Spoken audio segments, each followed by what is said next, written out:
I've been asked to do a video about the Tunisian Simple stitch. Once you've done your original row where you pick up the loops through the back bump and cast off, then what you're going to do is you're going to see all of these vertical lines.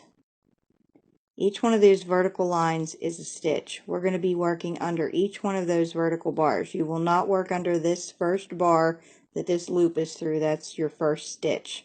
You're going to work into the second stitch.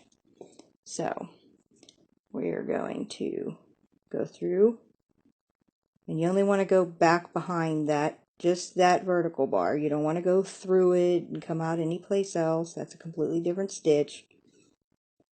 And we're going to go across, picking up each one of those vertical bars, yarning over and pulling up, and you're going to leave all your stitches cast onto your hook for your forward pass.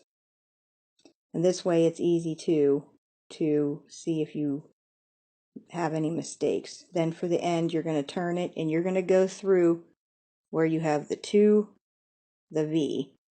Let's see if I can get the camera to zoom in. Where this V is on the end is where you're going to go through. If you go through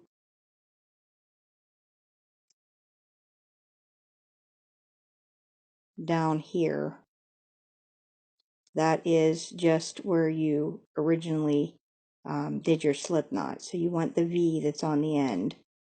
So you're going to go through both of those bars on the end. You're going to yarn over and pull through for your final stitch. Then to cast off, we're going to yarn over and pull through one.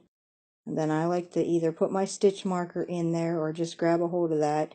And then you're going to yarn over and pull through two. And you're going to cast completely off, pulling through two, yarning over and pulling through two, all the way across.